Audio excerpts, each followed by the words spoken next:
আমার নাম সুলেখা অধিকারী। আমি আজকে লাউ আর মাছের মাথা দিয়ে তরকারি করে আপনাদের দেখাচ্ছি। দেখুন আমি পেঁয়াজ বেটে রেখেছি, আদা বেটে রেখেছি, রসুন বেটে রেখেছি আর কাঁচা লঙ্কা বেটে রেখেছি। আর এই যে পেঁয়াজ কুচিয়ে রেখেছি, এগুলো দিয়ে সব রান্না। এই টমেটো, ধনে পাতা।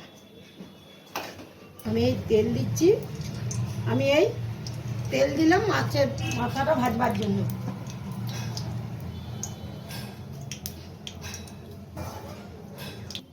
রুই মাছের মাথা দিয়ে করব, তার জন্য আমি হলুদ দিলাম,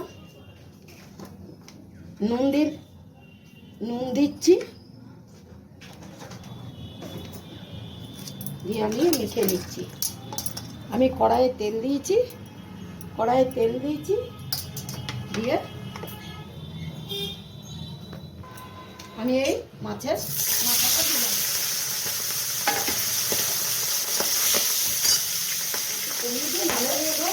একটু কমিয়ে দিয়ে নাহলে খুব ফাটে লাগবে। দেখুন আমি ভাজছি।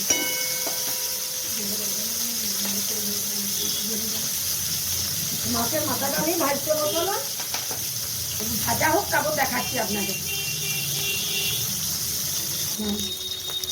আমার এই মাছের মাথা ভাজা হয়ে গেছে। আমি মাছের মাথা ভাজা হয়ে গেছে, আমি এবারে তুলে নিলাম। এরপরে আমি এই কালো জিরে দিলাম, কালো জিরে ফোড়ন দিলাম, আর এই পেঁয়াজ ফোড়ন দিলাম।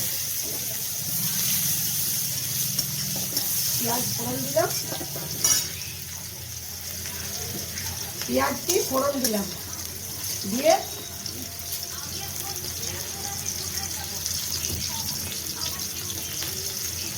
আমি পেঁয়াজে একটু রসুন বাটা দিচ্ছি, কেন যেহেতু মাছের মাথা দেবো।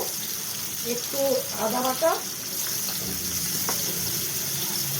আর একটু পেঁয়াজ বাটা দিয়ে আমি এটা নাড়ছি।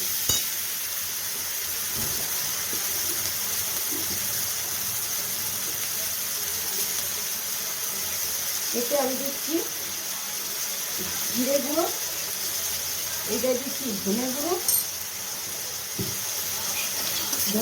জিরে গুঁড়ো দিয়ে আমি নাড়ছি।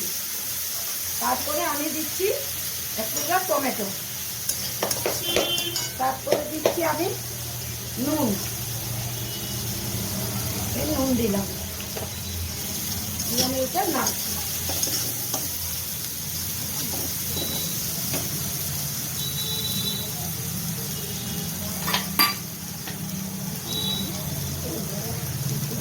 আমি অল্প মশলাতে একটু জল দিলাম, দিয়ে আমি ভাজা করছি, মশলাটা করছি।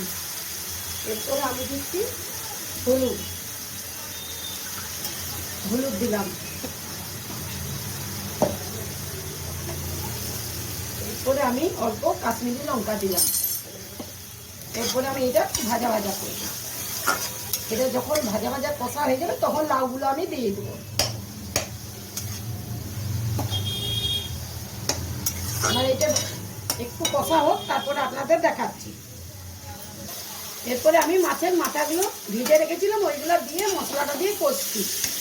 তারপরে লাউটা দেব।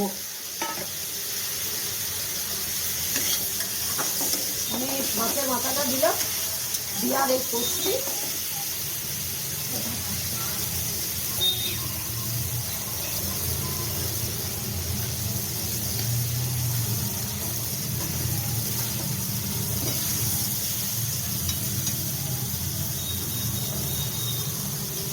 এরপরে দেখুন আমার মশলাটা কষা মাছের মাথা দিয়ে হয়ে গেল।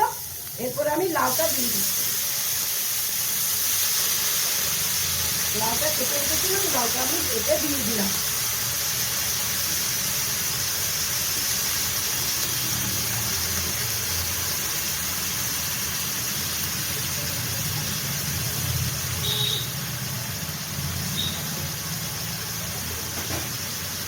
আমি অল্প উপরে চিনি দিচ্ছি। আমি এই চিনি দিলাম, দিয়ে আমি এরপরে নাড়ছি। এরপরে আমি এটা চাপা ঢাকা দিয়ে দিচ্ছি। এটা হলে আপনাদের দেখাচ্ছি।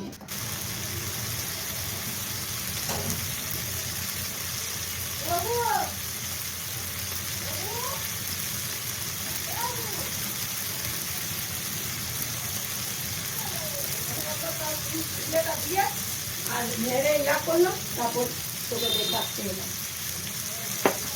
এগুলো শিখে আমাকেও নিতে হবে।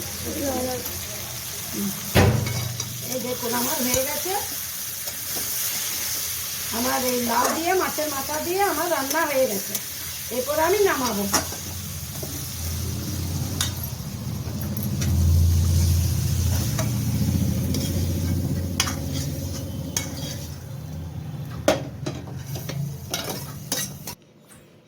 এই দেখুন আমার লাউ দিয়ে মাছের মাথা দিয়ে রান্না হয়ে গেল। যদি আপনাদের ভালো লাগে লাইক ও সাবস্ক্রাইব।